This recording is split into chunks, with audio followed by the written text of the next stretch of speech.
This is the day that the Lord has made. Let us rejoice and be glad in it. Good morning. And welcome to the Annisquam Village Church.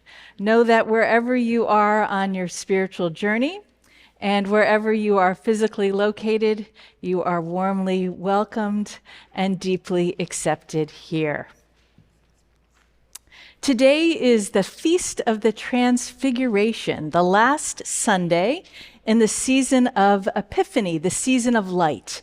And it's a season where we're bookended by the same message, where God says, "Listen, this is my beloved Son, in whom I am well pleased. Listen." It is wonderful to see so many of you here this morning. We have some special guests, Aviva and Debbie from Echo. They've brought their friends, husband and friend, Paul and Paul, with them. Is there anyone else who might be here for the first time in the building? And anyone on Zoom?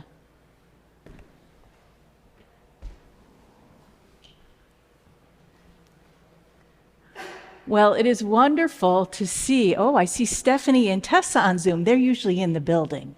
But we're glad that you're here and they're waving to us.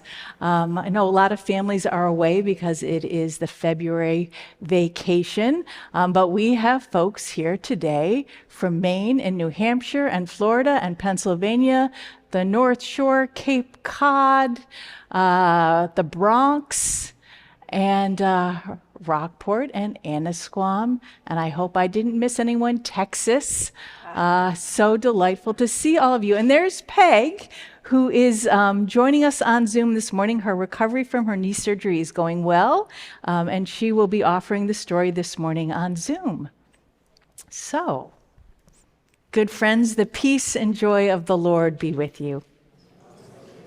And let us offer each other a sign of that peace.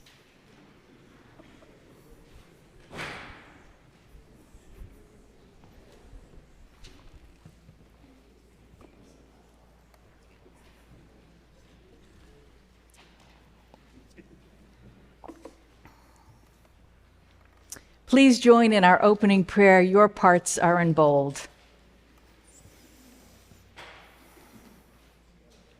Open your hearts, you servants of God. Open your hearts to God's presence. Seek first God's kingdom and God's righteousness, and all will live in abundance and peace. Teach us your ways, O God, so that we can live with compassion and justice. Bless us, O God, that we might be blessings for others. Strengthen us for your purpose, O God, through life shared in community. Teach us, bless us, and strengthen us, that we may live as you call us to live, at one with you and each other. Amen. Oh. It's good I have somebody watching me. Our opening hymn, we'll do things in a different order. Please rise. We can't miss this one, too. It's one of my favorites. Number 12, Immortal Invisible. Thank you, Elizabeth. I didn't bring one of these.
Please be seated. And we won't do the opening prayer again. It was good the first time. And so how delightful that Peg can join us for our story for the child in all of us. And she will be telling us more about that right on the screen. This morning I'll be reading Pandora by Victoria Turnbull. Pandora lived alone in a land of broken things. She made herself a handsome home from all that people had left behind, but no one ever came to visit. So she spent her time gathering and repairing what she could, bringing lost and forgotten things back to life. Then, one day, something fell from the sky. It was broken too, but Pandora didn't know how to fix it. She made it as snug as she could and watched over it through the night. Pandora's guest was a little weak at first, but as the days went by, he grew stronger. Soon, he could hop about and then fly short distances. But with gifts from faraway lands, he always came back. Until the day he didn't. Once again, Pandora was alone. She thought her heart would break. But day by day, the world appeared a little less gray. Until one morning, Pandora woke in the warmth of the sun to hear the sound of birdsong in a land of living things.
Our gospel reading this morning comes from St. Matthew.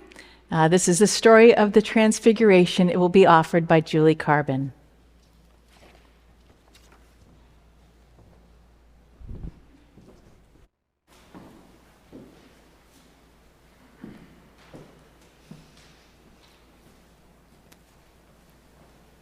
Six days later, Jesus took with him Peter and James and his brother John and led them up a high mountain by themselves. And he was transfigured before them, and his face shone like the sun, and his clothes became dazzling white. Suddenly there appeared to them Moses and Elijah talking with him. Then Peter said to Jesus, "Lord, it is good for us to be here. If you wish, I will make 3 dwellings here, one for you, one for Moses, and one for Elijah." While he was still speaking, suddenly a bright cloud overshadowed them, and from a cloud a voice said, "This is my Son, the Beloved, with whom I am well pleased. Listen to him." When the disciples heard this, they fell to the ground and were overcome by fear. But Jesus came and touched them, saying, "Get up and do not be afraid." And when they looked up, they saw no one except Jesus himself alone. As they were coming down the mountain, Jesus ordered them, "Tell no one about the vision until after the Son of Man has been raised from the dead." The Gospel of the Lord.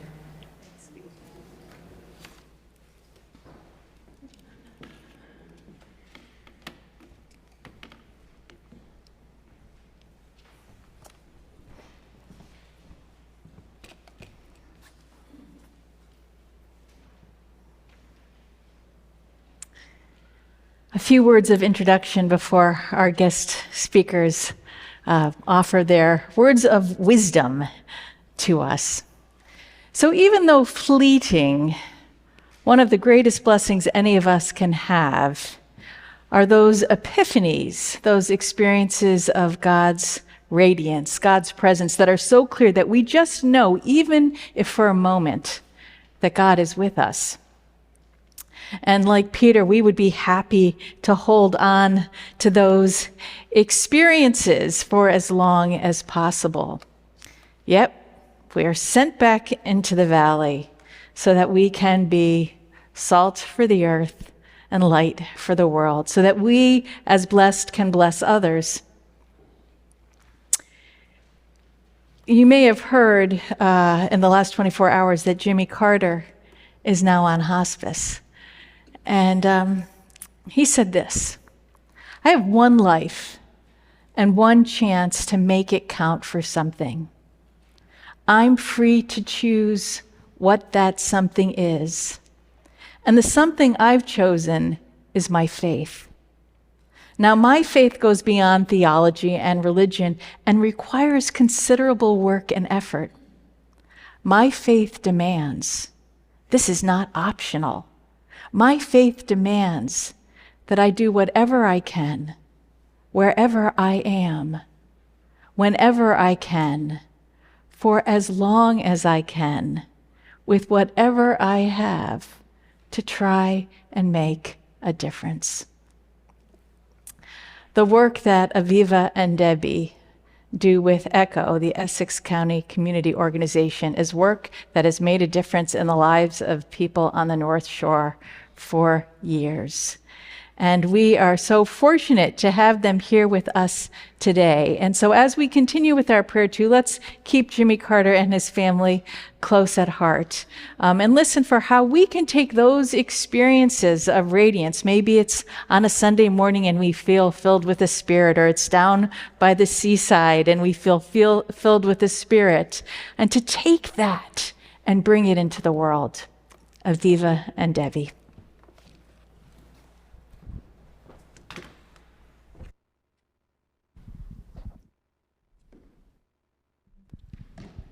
Thank you, Reverend Sue. Good morning. It's so good to be with you. Thank you for welcoming us here. We're going to introduce each other. This is going to be kind of a dialogic conversation that Debbie and I will have. I'll just say my name. My name is Aviva. My name's Debbie Frontierro. And before we start, I just wanted to introduce the Essex County Community Organization, the work that we do, and then we'll jump into just sharing stories and really having a conversation with each other. A lot of what we do at ECHO in deepening our work of care and love for each other that then blossoms into justice work is we have sacred conversation. So we're going to try and evoke that for you in being here together. We often have to go alone to congregations, so being together is fun. And I'll just say a word about ECHO. So some of you may be familiar with our work.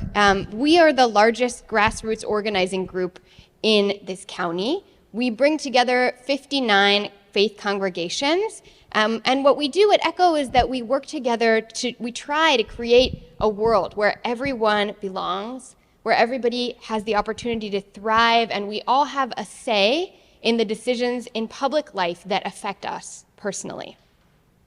And we try to do that through public policy and building a multiracial coalition with one another across the county, across lines of faith, race, and class. We're trying to build together, following the leadership of people who are the most affected by the things we're fighting.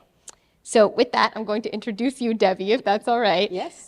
Debbie Frontierro is a person who loves her city of Gloucester, has been living here for a very long time, and feels that Gloucester is a place that could be welcoming and nurturing to its traditionally diverse residents, and is forever working toward that reality.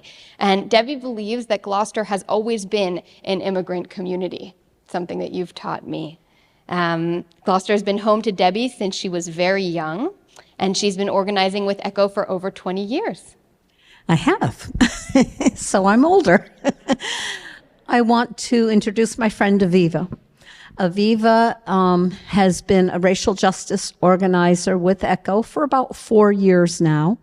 And in those 4 years, the work she's done has been outstanding as far as building an interfaith coalition of folks on the North Shore here and all of Essex County. Aviva grew up in Northern California, where she was part of a community that was very active in social justice. So I think Aviva comes from this from her earliest days, and it's just been part of who she is. And I'm just proud to know her as a friend. Thank you, Debbie. Debbie's been at this much longer than I have, so she doesn't have notes, which is really amazing. I should have notes. Great. So the first question I wanted to ask you, Debbie, is just talking a little about what brought you into this work. Well, it's not an easy answer what brought me into doing this kind of work, because like most things in my life, I never find any straight lines. I kind of meander from, thing to thing. But I grew up in the 50s and the 60s, and as some of you know that are also maybe a little bit older, those were unbelievably interesting times to grow up. Through the 50s, the civil rights movement, and then through the 60s and the anti-war movement. I was very involved with all of that. I think that I grew up in a house where my dad he was an executive in Mobil Oil. So it seems kind of different from where I ended up. But he was also very much a news junkie. And so in my house, there was always discussion about what was happening in the wider world. And even though my dad and I had very different views of what to do about those things, it was just part of our lives. So I think growing up, it was very natural for me to get involved in what was happening out there. I remember being a very young child and sitting with my dad and watching the Adolf Eichmann trials and thinking, I think I'm too young to be seeing this. Nevertheless, I was seeing it. There came a time where my dad wrote tax law. I know, yawn, but he did. And there came a time when I was maybe 12, maybe 13, where he came home one day and he said, I'm going to be doing a lot more traveling. He always traveled a lot. because I'm going to be working for the government. And I said, what do you mean you're not going to work for Mobile anymore? And he said, no, he says, I'm part of this group that the government is hiring to work on interstate tax law. And eventually he went on and did common market tax law too. But I remember being a young kid and sitting in my room, and I was too young to understand really what I was thinking.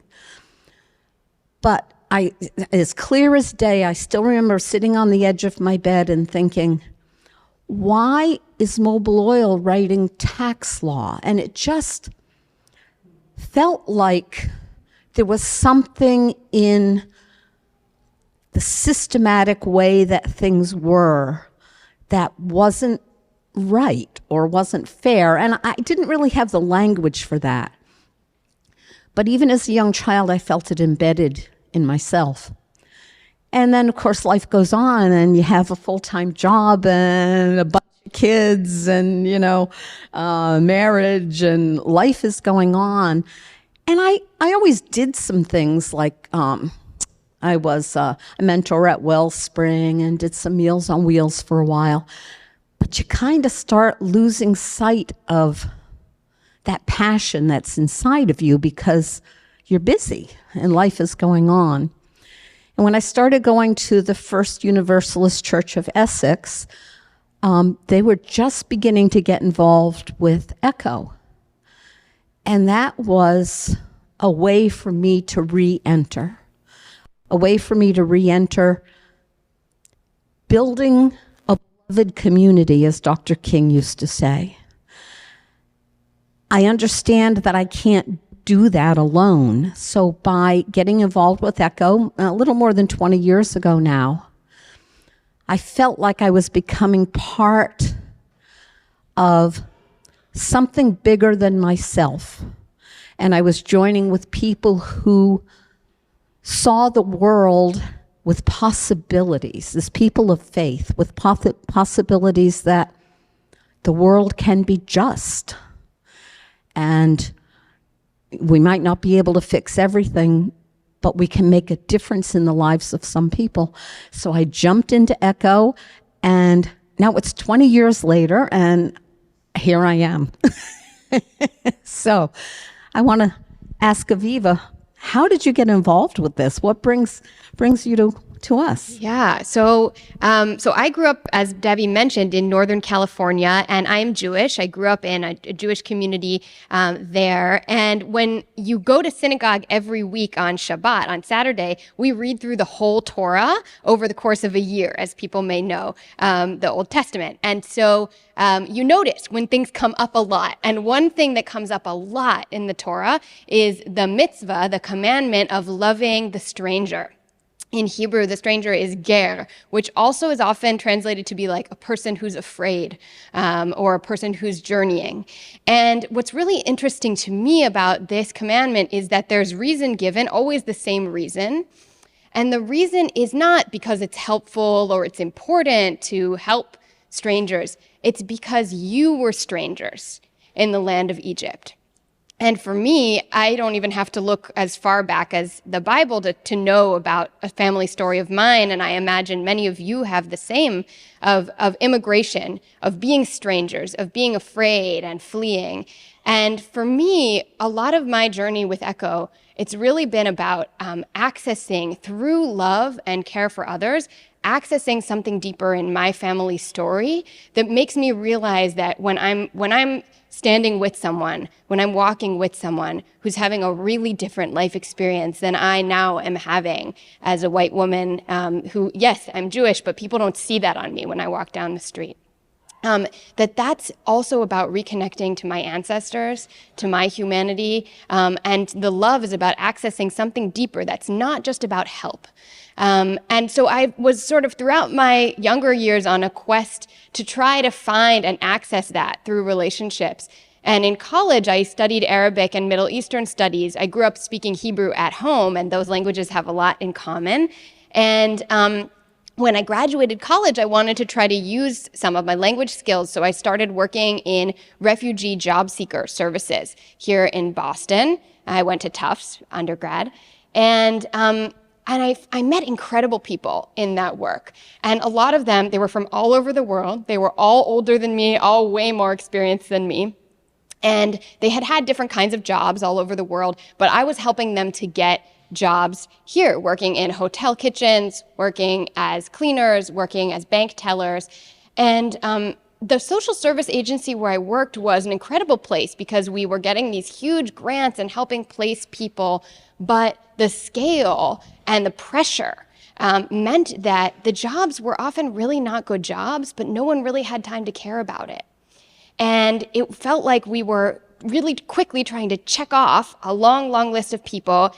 Meanwhile, there was a campaign going on that many of you may remember. ECHO was involved in it. I didn't know what ECHO was. It was the fight for the $15 minimum wage. People remember that. And I was going in my private time to walkouts at McDonald's and other places where some of these folks were working, and they were putting a lot on the line. And it was so inspiring, and it felt really different than how I was feeling at work. And I couldn't really pinpoint it, but one day I was at one of these walkouts for the minimum wage, and then I walked a few blocks to work, and I sat down in the meeting, and people were passing around like $7 an hour jobs. And nobody was talking about how, as a beloved community or like a sense of the future, that those jobs weren't going to be able to support people. And I felt really deeply. I remember sitting in that meeting and feeling like I'm called to something that's about a bigger vision than this, that this work is really important, but I want to be part of something where people are admitting the reality that when some people are suffering, that affects all of us. And that we need to be building a society that looks really different than one where anybody could be making so little and suffering that much. So really that's what brought me, there was more in between, but that's what brought me to ECHO. That's what I want to say about it for now. And I want to ask you, Debbie, now zipping forward many years, talk a little about some of the victories you're the most proud of from your work in Gloucester with ECHO. Well, I want to kind of give you guys an image of a tree. And this tree has a great big trunk, and the branches come off of the trunk and the twigs come off of the branches. And that's how I see ECHO. The trunk is all of us standing together, all 50, how many? 59 faith communities. But the branches come off. And here on Cape Ann, we've had a lot of branches. We have done things like organize the Riverdale Park Residents Association so that they could have working stoves. An after-school program for at-risk kids from Gloucester High. We were involved in the very early stages of the Grace Center, which I think most of you know. But as we do things here in Gloucester, they then get passed off to agencies that can actually run them. We ran a free legal clinic for undocumented immigrants here in town. And we ended up getting a municipal ID system so that our police here on Cape Ann would know who really lives here. Because what's happening was, if a resident who was undocumented would be here in town and have a minor roll through a stop sign violation or something, if they were arrested for that, that automatically would get reported to immigration services. And something as simple as having a brake light out or rolling through a stop sign could have that person deported and removed and their family left without them. With our municipal ID system, working with our mayor and city council and our police chief, we were able to have a system here in the city where if someone was a resident, that police person had the opportunity to say, you're not supposed to be driving, you take the car home, you leave it there, instead of actually making an arrest. And this was for people who really were living and working here in the city. So, like most things we do in ECHO, it didn't change the world, but it changed some individual lives. And if we change enough individual lives, you kind of get to, we were at dinner last night with some friends and we were talking about the tipping point. there's a tipping point when things start to move. So one of those branches on the tree has to do with things that we need to do locally. We also locally have organized around some of the state things we've worked on, like the raising of the minimum wage, which at the time seemed so huge, $15 an hour. And now I think, oh my goodness, do we need to do that one again? I mean, I can't imagine living here on Cape Ann for $15 an hour. But the paid family leave we worked on very hard for a very long time. A recent constitutional amendment that just passed to change our tax code in the state to make it a little more fair and a little more balanced. So those are things we've kind of done locally. So if you think about the trunk, there are so many branches that come out of that trunk. Nobody can do everything. We just can't. And you look at the big picture and you're moved and you want to do everything and you know you can't. But there's a branch that maybe you can take on, or maybe there's a tiny twig on that branch that you can take on. And when all of us do that, the tree comes together and gets stronger. So that's my feeling here in town. We're not going to solve every issue that we have, but we can work on these things one little twig at a time. And that's what we've done here in town for about 25 years. I've been involved for about 20 of them, but ECHO was going several years before I jumped in. Wow, I love that metaphor of the tree. I'm going to use that. I often talk about a snowflake, like there's people who are really involved at the center and then people on the edge who come forward when it calls to them. I like the tree even more. The snowflake is a very seasonal metaphor. It's not always good. I know we were going to talk about what I'm most proud of too, but I'm feeling called actually after you said that to just share a little about our housing work. Is that okay? Sure. So what I wanted to share is ECHO's been involved in campaigns around housing across the region. And I just wanted to share a couple of stories without sharing names of why we've really felt called to that work. And then Debbie will share a little bit as in closing about how you can get involved with that work here. And we're happy to talk to you about it at coffee hour too. So ECHO has a really deep commitment to the people who are closest to the pain of whatever issue we're working on leading. And we believe in that because there's a metaphor that our former executive director used to use called the miner's canary. Like when you go into a mine, and of course I've never done this, but some of us may have ancestors who were miners, and they used to put a canary on the hat, right? And they would walk into the mine, and if something bad happened to the canary, what are you supposed to do? Get out, right? Yeah, you want to get out as quickly as possible because you know that the toxins affecting the canary are going to affect you. And so at ECHO, we believe that often people who are most immediately affected, that's often immigrants, people of color, poor people, are like the canary of our society. Their experience is telling us something about what is happening to all of us, a system that we're all inside of. And when we see those folks suffering, we all need to get up together and figure out how to build something new.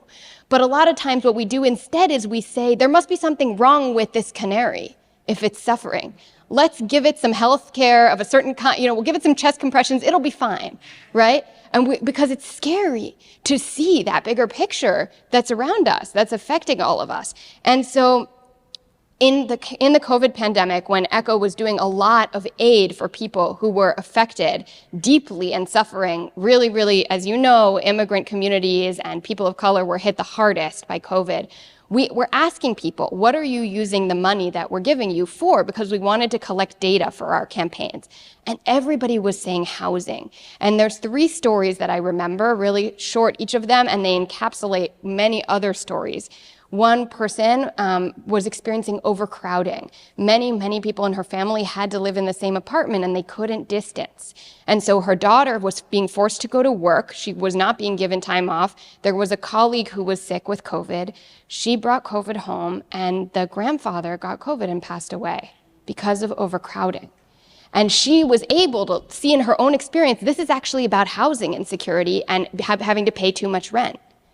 Another story, during COVID, someone got pushed out of a neighborhood that they'd grown up in and lived in their whole life because they couldn't afford the rent anymore. Another story also happened during the pandemic, coincidentally, racial bias of someone who was trying to move into deeply subsidized housing and had had polio as a child and was told that she could spread polio to other people in the housing complex, which, as we all know, is deeply factually inaccurate and was unfortunately turned out to be a manifestation of a racist just not wanting her to live there.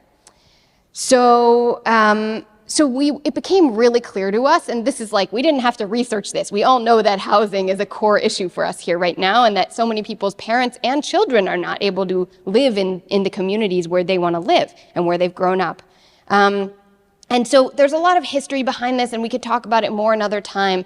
But the bottom line is that, as I think people here probably know, a lot of the policies that we've made in communities that were originally racially motivated exclusionary policies, like zoning, to keep certain people out of being able to live in neighborhoods, including Jews, those policies, while they're not really sanctioned anymore, their vestiges still exist in the way that we create or don't create multifamily housing. And now it's affecting all of us, where so many of us have family members who can't afford to live. Again, the canary and the coal mine.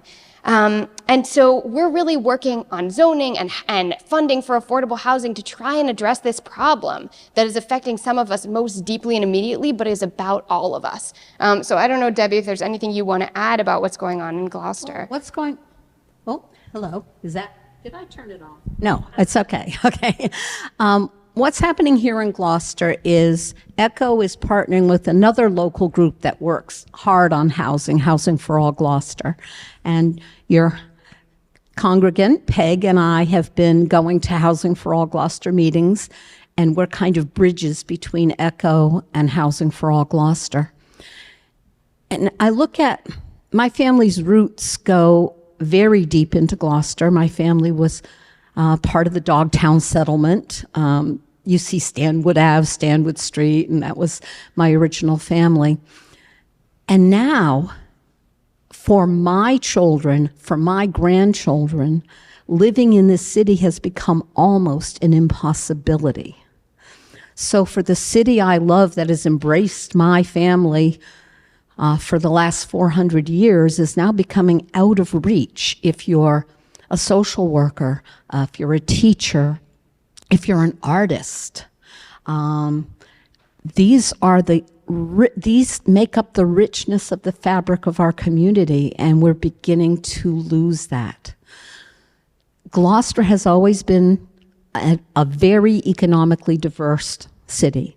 We've always had our, upper crust, Eastern Point cottages, folks, Boston Brahmins, summer playground, but we're an immigrant community. My husband's family came here to fish at the turn of the last century. It's always been a place that had immigrants at its core. We've been a working class city at our core. And when you see that changing, you start to think, who do we want to be as a community? Who do we want to become? So there's this group of us in ECHO. We're really just beginning our housing work here. What we're trying to do right now is build our base, get people to talk about it, get people to come to meetings about it, get people to think about what are some of the things we can do, understand what's happening with zoning, what's happening with our transit-oriented district. But more than that, to make our voices heard in this city, that we feel like this city can welcome an economically diverse population. We always have welcomed an economically diverse population. So a lot of our work here, we're just beginning to plan.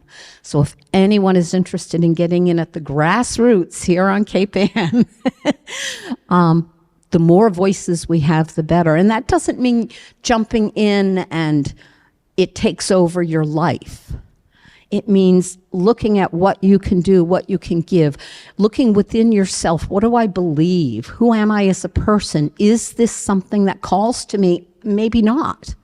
But maybe some of you, it will be something that calls to you from inside, from your faith, from your love, from your desire for justice. And if that does, there are tiny little things you can do to help, and there are medium-sized things you can do to help, and than some people who kind of get in at the trunk level and really try and take it on. But it's a new effort here in Gloucester that we're called to from our desire to build a more just community.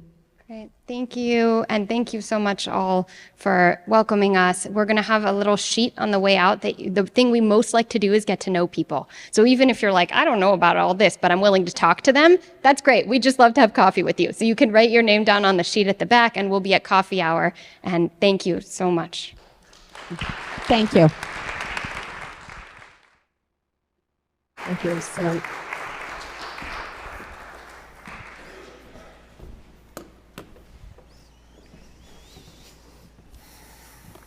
let us pray.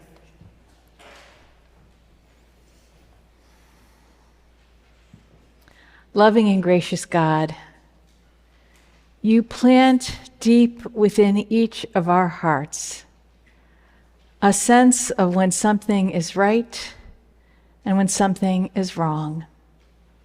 And you call us as your beloved sons and daughters to create a world in which all people and the whole creation can thrive.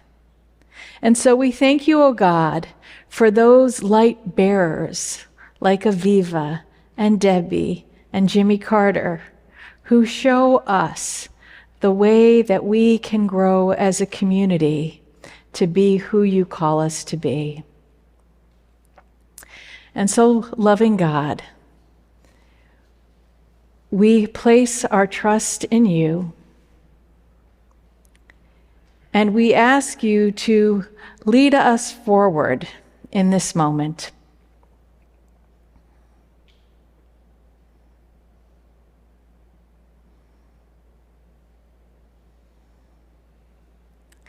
And you are invited, if you wish, to speak aloud those issues or concerns that you see in the world for which this community can pray.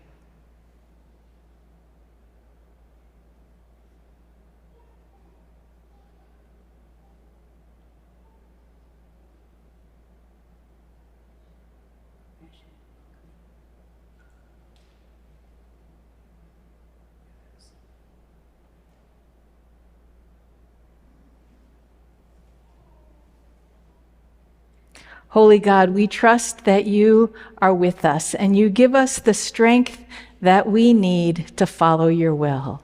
And so together, let us join in the words that I left behind.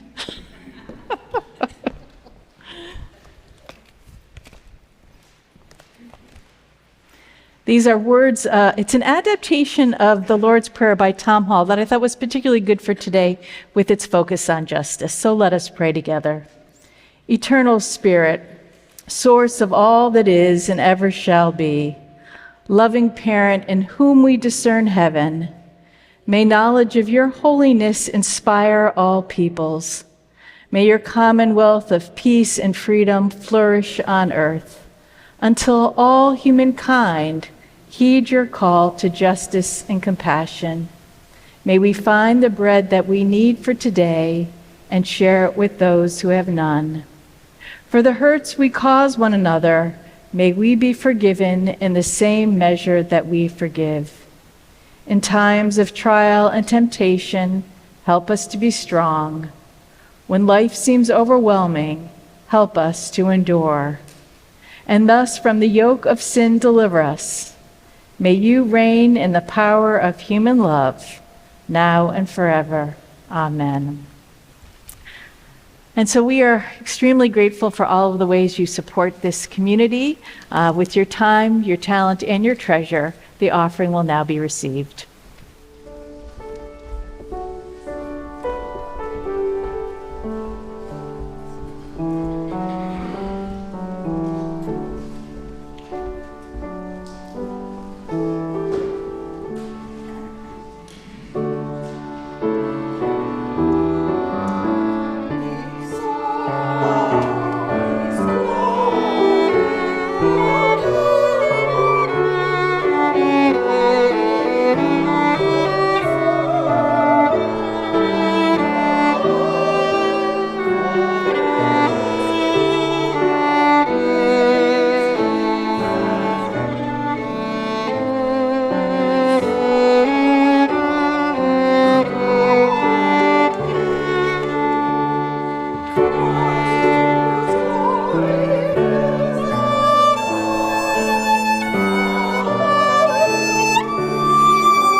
Please join in our prayer of dedication found in your order of worship. Holy One, source of every blessing, we are grateful that we have these gifts to share. Use them and use us to build your kingdom of love and justice on earth. Amen. Thank you, thank you.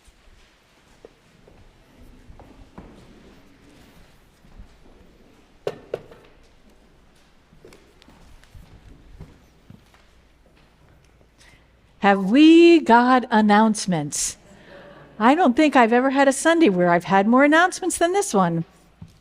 I'm delighted that it's kind of fallen together to have a children's ministry meeting Tuesday at 11 in the Cove Room. I'm sorry I didn't give you more notice, but it was kind of complicated to get it together. So in any event, we do intend to bring back Sunday school. And in order to do this, we need the support of parents and their ideas. So if you can come, if you're on Zoom, we hope you will join us. Our final Crucial Conversations discussion will also be Tuesday at 4 o'clock on Zoom. And choir is moving to Tuesdays at 4 o'clock through Holy Week.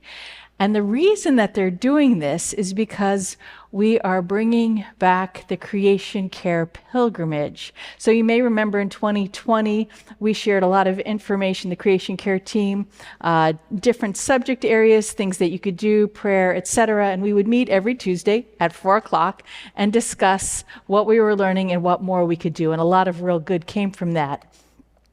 This year, coming on the heels of our well-appreciated Super Bowl. People really love a good potluck here. We thought we would return to a Lenten potluck. What's not really return? We are starting a Lenten vegetarian potluck. So what will happen is on Tuesday, February 28th at 5:30 in the Cove Room, sponsored by the Creation Care team, we will talk about the pilgrimage from the previous week. What are people learning? What did you try to do? What would you like to do, but maybe you need more information or support?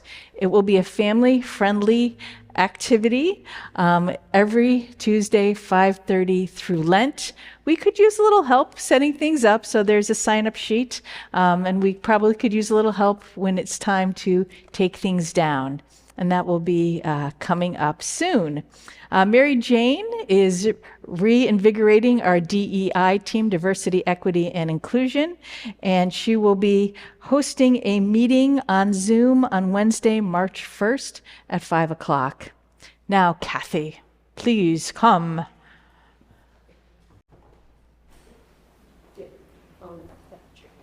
Okay. Well, first, let me just take the opportunity to thank everyone who helped clean up last week after the Super Bowl. I have got to say, it was the most amazing thing to see everybody come together and put everything away, including every single table and every single chair, including Tessa, who was like lugging those tables like I couldn't believe. I really appreciated that, and that's why I love this community, because I didn't even have to ask. Everyone just stepped right up. But now I am going to ask, because I loved it so much, that I would like to expand my hospitality committee, because when we first started, when I came on the board, it was still kind of pandemic times. We were only doing outside coffee hours, and then we gradually came into inside coffee hours. Well, now we're expanding into potlucks and Super Bowls and all that stuff, and I do need a bigger team. And also with the pandemic kind of waning, I'm back to traveling for work, so during the week I'm not here as often. So I have my email in the order of worship. You can just click on that and email me, or down in coffee hour you can let me know that you're interested. It's, you know, it's not, you don't have to be involved in every single event, just I'd love to have a list of people who are willing to help. So thank you very much. Thank you, Kathy. And we raised $512 for the Grace Center last week. And Catherine Gunn is going to create a cookbook from the recipes at the Super Bowl and also from the upcoming potlucks that we will then sell at an event later to probably the church and, you know, who knows, maybe somebody else too. So I do hope you will take a chance to speak with Debbie and Aviva downstairs afterwards. I might even direct them towards the area of the couches so you'll know where to find them. And they would love to have a chat with you. I didn't do an open mic afterwards because I noticed the clock was ticking a little bit. So hopefully anyone who would really like to chat with them will have an opportunity after worship today. And thank you so much. It was inspiring. And I remembered for myself a time when I was a child and realized that something wasn't right, that sense of injustice. And I do think it's in all of our hearts that we know when something just isn't right. So thank you for bringing that to us. Our closing hymn is number 192, Shine, Jesus, Shine, Please Rise.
Please be seated. And thank you, Reverend Elizabeth, for signing for us.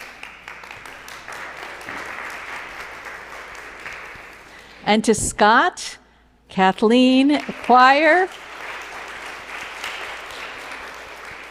To our AV folks, Rick and Griffin. And especially to Aviva and Debbie. Thank you. Now hear these words of benediction. May God bless us with a restless discomfort about easy answers, half-truths, and superficial relationships, so that we may seek truth boldly and love deep within our hearts. May God bless us with the anger of the prophets at injustice, oppression, and exploitation of people, so that we may work for justice, freedom, and peace, and reach out our hands to comfort and care for those in need. May God bless us with enough foolishness to believe that we really can make a difference in this world, so that we are able, with God's grace, to do what others claim cannot be done.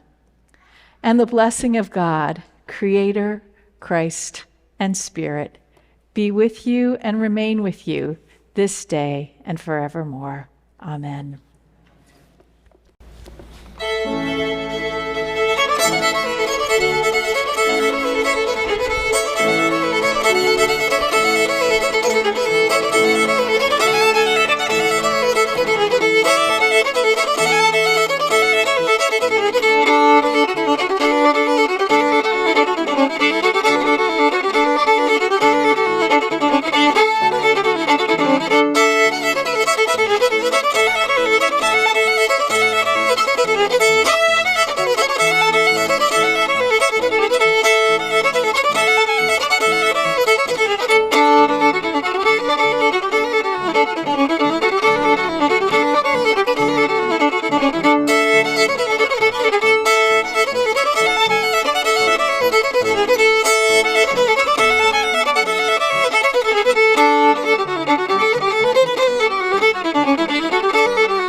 Our order of worship is concluded. Our service to the world begins. Please join us for coffee hour in the Cove Room, and if you're online, for the virtual coffee hour. Hope to see some of you Ash Wednesday, which is coming up this week, 5:30 here, but if the weather is inclement, it will be Zoom only. And we also have ashes, if any of you want to take them with you, just in case we do end up on Zoom. Looks like Wednesday's weather might be 3 to 5 inches of snow, believe it or not.